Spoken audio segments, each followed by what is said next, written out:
सम्माननीय सभामुख महोदय, विनियोजन विधेयक 2082 का सिद्धान्त र प्राथमिकतामा मेरा केही दृष्टिकोण तथा सुझावहरू राख्ने कुराको अनुमति चाहन्छु। देशको सीमित स्रोतभित्र रहेर सेवा प्रवाहलाई चुस्त दुरुस्त बनाउने र जीवन स्तरलाई, नागरिकको जीवन स्तरलाई सुधार्ने मूल नीतिका साथ ल्याइएको यो विनियोजन बजेटको प्राथमिकता र सिद्धान्त विनियोजन विधेयकमा धेरै विषयहरूलाई व्यवस्थित गर्न खोजिएको छ। जसको प्रशंसा पनि गर्न चाहन्छु र समर्थन पनि गर्न चाहन्छु। साथसाथै बजेटलाई हामीले बजेट सुन्दै गर्दा या बजेटको कार्यान्वयनको चरणमा पुग्दाखेरि त्यसलाई अझ बढी कार्यक्रम योजनामा व्यवस्थित रूपमा देख्न पाइयोस् भन्ने कुराको शुभेच्छा पनि व्यक्त गर्न चाहन्छु। विकासको ढाँचा र गति संस्कृतिलाई बदल्न खोजिएको छ। राष्ट्रको आवश्यकता अनुसारको आर्थिक सुधार र उद्यमशीलता, उत्पादन र रोजगारलाई रोजगारका अवसरहरू सृजना गर्दै थप गतिशील बनाउन खोजिएको छ। जुन कुरा आजको आवश्यकताको विषयलाई सम्बोधन गर्न खोजिएको मेरो बुझाइरहेको छ। मौलिक हक र राज्यका निर्देशक सिद्धान्तको कार्यान्वयनबाट सुरु भएको यो विनियोजन विधेयकका विषयहरू आज मौलिक हकलाई नै कता कता अल्मलिएको जस्तो भइरहेको अवस्था। हामीले सङ्घीय प्रणालीबाट राज्य गतिशील भइरहँदा आज हामीले सङ्घीय संरचनाका विषयहरूलाई नै कतिपय कार्यान्वयनमा लिएर जान नसकिरहेको अवस्था पनि छ। प्रभावकारी बनाउनलाई अझ धेरै काम गर्नुपर्ने अवस्था छ। त्यसलाई चाहिँ विशेष प्राथमिकतामा राखेर काम गर्ने जुन कमिटमेन्ट गरेको छ यो डकुमेन्टले, यसको प्रशंसा गर्न चाहन्छु। समृद्ध नेपाल, सुखी नेपालीको राष्ट्रिय आकाङ्क्षा पुरा गर्नका लागि सुदृढ अर्थतन्त्र निर्माण गर्ने कुराको जुन दृढता व्यक्त गरेको छ, त्यसका लागि शुभेच्छा व्यक्त गर्दै अहिले भइरहेको सामाजिक सुरक्षाको विषयलाई एकीकृत रूपमा जसरी कार्यान्वयन गर्ने भनिएको छ, यो कार्यान्वयनलाई हाम्रा 3 तहका सरकारहरू बीचको उपयुक्त र प्रभावकारी समन्वय गर्ने मेकानिजमलाई थप क्रियाशील बनाउन आवश्यकता छ र सामाजिक सुरक्षाको जुन प्रबन्ध हामीले अवलम्बन गरिरहेका छौँ, यसमा रिथिङ्क गरेर स्ट्रक्चर गर्न पनि जरुरी छ जस्तो लाग्छ। जसलाई आवश्यकता हो, आवश्यकताका व्यक्ति, क्षेत्र र समुदायलाई बढी प्राथमिकता दिने र आवश्यकता कम भएका या अरू काममा जोडिन सक्नेलाई उत्पादनसँग जोडिने कुरालाई पनि यसले सँगसँगै लिएर जान सक्यो भने थप प्रभावकारी हुन्छ भन्ने मेरो विषय हो।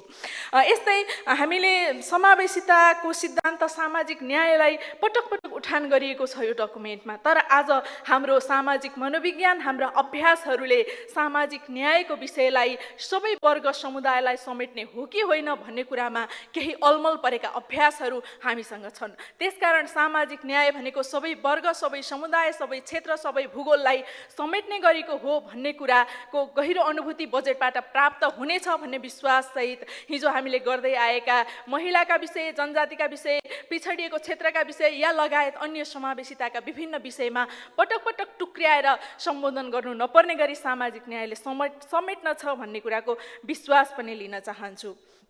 आज प्राथमिकतामा राखेर रोजगारीको सृजना भनिएको छ, जसमा रोजगारीको सृजना सँगसँगै पूर्वाधारको विकासलाई पनि जोडिएको छ। पूर्वाधार विकास भनेको आज हामीले हिजोदेखि गर्दै आएको सडकको विषय, विद्युतको विषय, खानेपानीको विषय त छँदैछन्, तर सरकारले जसरी प्राथमिकतामा राखेर डिजिटलाइजेसनको कुरा उठाएको छ, जसमा चाहिँ डिजिटल पूर्वाधारलाई अलि बढी यो पटक प्राथमिकता दिनुपर्छ भन्ने कुरालाई मैले विशेष जोड दिन चाहन्छु। किनभने आज हामी फेसलेस सेवा प्रदान गर्ने भनिरहँदा डिजिटल पूर्वाधारको उपयुक्ततालाई हामीले हेरेनौँ भने फेरि यो योजना अपुरो हुन जान्छ।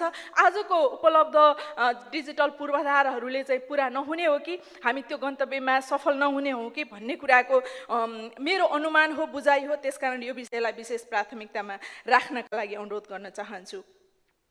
आज शिक्षा र स्वास्थ्यलाई विशेषतः प्राथमिकता दिन खोजिएको छ, तर शिक्षा को विषयलाई सर्वसुलभ र सबै तहलाई जीवनोपयोगी बनाइन्छ भन्दै गर्दा मूलतः संविधानको कार्यान्वयनको विषय नै आजको प्रधान विषय हो भन्ने मेरो बुझाइ हो।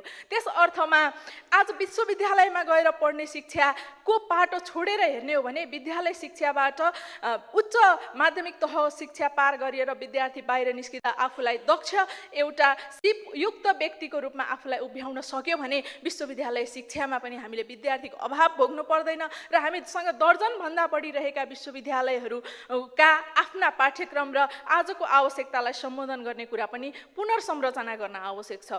विद्यालय शिक्षालाई जीवनोपयोगी बनाउने र विश्वविद्यालय शिक्षालाई विज्ञ उत्पादन गर्ने शिक्षाको रूपमा रूपान्तरण गर्ने, तर त्यो विज्ञहरू कति र कुन विषयमा कति उत्पादन गर्ने या राज्यलाई कति आवश्यकता हो भन्ने कुराको चाहिँ व्यवस्थित योजना बनाउन आवश्यक छ। हामीसँग भएका धेरै रिसर्च सेन्टरहरू छन्, विश्वविद्यालयमा पनि अनुसन्धान विभागहरू छन्, तर ती अनुसन्धान विभागहरूले उपयुक्त ढङ्गले राज्यलाई चाहिँ सुझाव दिएको कमै पाइन्छ। त्यसकारण यी यस्ता संस्थाहरूलाई पनि आवश्यकता बमोजिम थप सक्रिय र प्रभावकारी बनाउने कुरामा बजेट व्यवस्थित गर्दै योजना र प्राथमिकतामा राख्नुपर्छ भन्ने कुराको अनुरोध गर्न चाहन्छु। त्यस्तै जलवायु परिवर्तन र हाम्रो विपद व्यवस्थापनको विषय चाहिँ एक अर्कासँग अन्तर सम्बन्धित भएर हामीले हेर्नुपर्छ र व्यवस्थित गर्नुपर्छ भन्ने लाग्छ।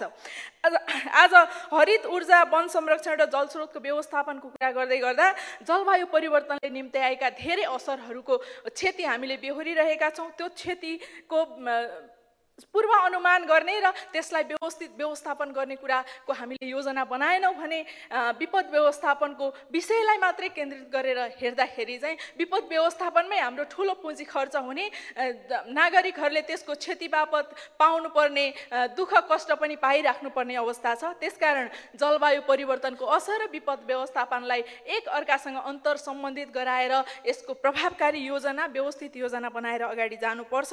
यसलाई पनि सरकारले बनाएको विशेष प्राथमिकताको विषयलाई थप प्रभावकारी बनाउने कुरामा मैले मेरो तर्फबाट जोड दिन चाहन्छु। अर्को पर्यटन क्षेत्रलाई विशेष प्राथमिकताको क्षेत्र भनिएको छ र हो पनि। आज नेपालको अथाह प्राकृतिक सम्भावनालाई हामीले कति उपयोग गर्न सकेका छौँ भनेर समीक्षा गऱ्यौँ भने जति गर्नु पर्थ्यो त्यति गर्न सकेका छैनौँ भन्ने हाम्रो निष्कर्ष स्वाभाविक छ। तर अब पर्यटन क्षेत्रको प्रवर्धन चाहिँ भौतिक पूर्वाधारसँग जोडेर मात्रै या हाम्रा आफ्ना स्थानीय पालिका या क्षेत्र या भूगोल या जिल्लासँग मात्रै जोडेर होइन कि आज डिजिटल प्रवर्धन मार्फत थप प्रभावकारी बनाउन जरुरी छ। आजको विश्व नै साँगुरो एउटा चाहिँ सानो प्लेटफर्मभित्र अट्ने दुनियाँमा डिजिटल प्रवर्धन गर्न सकिएन भने हामीले अरू तहबाट गरेका प्रचारहरू अपुग हुने हुन्छन्। त्यसकारण डिजिटल प्रवर्धनलाई थप व्यवस्थित गर्न जरुरी छ। त्यस्तै पर्यटन क्षेत्र र हामी नेपाल बाहिर रहने नेपाली नागरिकहरू या एनआरएनलाई यो विषयसँग जोड्न आवश्यक छ। हाम्रा कूटनीतिक क्षेत्रहरू पनि सँगसँगै आउँछन्।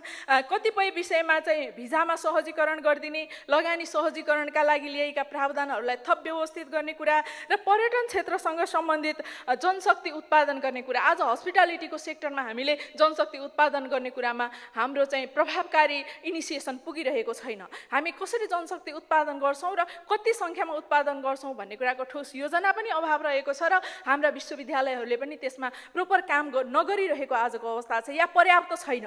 यसमा थप ध्यान दिन आवश्यकता छ।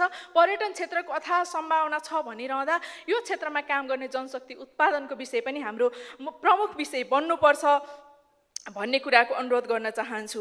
यसै गरेर हामीले कूटनीतिक क्षेत्रमा धेरै देशहरूमा हाम्रा कूटनीतिक नियोगहरू छन्, तर आज हामीले देशबाट देशको प्रतिनिधि बनाएर पठाएका कूटनीतिक व्यक्तिहरूको प्रभावकारी उपयोगिता या उहाँहरूलाई दिने टिओआर कामको टास्कलाई पनि थप परिभाषित गर्न जरुरी छ भने नेपाल बाहिर रहेर नेपालीलाई माया गर्ने या नेपालको भूगोललाई सगर्व उल्लेख गरेर आफूलाई निस्वार्थ भावले काम गर्ने धेरै नेपालीहरू हुनुहुन्छ। उहाँहरूलाई पनि यो काममा जोड्न जरुरी छ। मूलतः आर्थिक कूटनीति आजको मुख्य विषय बनाएर हामी अगाडि जानुपर्छ, किनभने हामी भूगोलका हिसाबले रणनीतिक ठाउँमा छौँ भनिरहँदा हामीले यो रणनीतिक विषयलाई चाहिँ हाम्रा पक्षमा कसरी काम गर्ने भन्ने कुरा चाहिँ आर्थिक कूटनीतिको एउटा स्ट्राटेजिक पाटो हो भन्ने मलाई लाग्छ। त्यसकारण हामीसँग भएको जलवायु कूटनीति, पर्यटन कूटनीति, त्यस्तै स्वास्थ्य शिक्षासँग जोडिएको कूटनीतिलाई पनि थप प्रभावकारी ढङ्गले हामीले योजनागत रूपमा अगाडि लिएर जान सक्यौँ र बजेट व्यवस्थित गरेर प्रभावकारी बनाउने योजना बनाउन सक्यौँ भने हामीले धेरै उपलब्धि हासिल गर्न सक्छौँ। सँगसँगै हामी अन्तर्राष्ट्रिय विभिन्न संस्थाहरूमा हाम्रो सक्रियता बढाउन जरुरी छ। जस्तो बिमस्टेक, सार्क जस्ता संस्थाहरूबाट हामीले धेरै लाभ लिन सक्नुपर्ने हो। आज हाम्रो जुन भूगोलमा छौँ र जस्तो लोकेसनमा छौँ त्यो कुरालाई हामीले थप उपयोगी बनाउन सक्ने कुरालाई थप योजना बनाउन जरुरी छ। युएन पिस किपिङमा चाहिँ हाम्रो उल्लेख्य र प्रशंसनीय स्थान छ। त्यसलाई पनि हामीले कसरी थप उपयोगी बनाउने भन्ने कुरामा ठोस योजना बनाएर अगाडि जानुपर्छ भन्ने विषय अनुरोध गर्दै समय सकिँदैछ। अन्त्यमा हामी चाहिँ केही भएन या हामीसँग गर्नुपर्ने काम पर्याप्त छ भन्ने कुराको रियलाइजेसन सँगसँगै आजसम्म भएका कामलाई पनि संस्थागत गर्ने र संस्थागत भएका विषयहरूलाई प्रचार गर्ने र नेपालमा धेरै कुरा भएको छ, केही गर्न बाँकी छ भने अब हामी सँगसँगै हातेमालो गरेर यो विषयलाई संस्थागत र व्यवस्थित गर्छौँ भन्ने कुरा यो सदनबाट यो न्यारेटिभ बिल्डिङ गर्ने र न्यारेटिभ बिल्डिङ चाहिँ सकारात्मक वेबाट गर्ने कुरामा हामी एकजुट भएर अगाडि बढ्यौँ भने अहिले देखिएको यो सिद्धान्त र प्राथमिकतामा भएका विषयहरूलाई बजेट मार्फत व्यवस्थित गरेर अगाडि बढ्दा समृद्ध नेपालको आकाङ्क्षालाई पुरा गर्न सकिन्छ भन्ने विश्वासका साथ शुभकामना व्यक्त गर्न चाहन्छु। धन्यवाद, नमस्कार।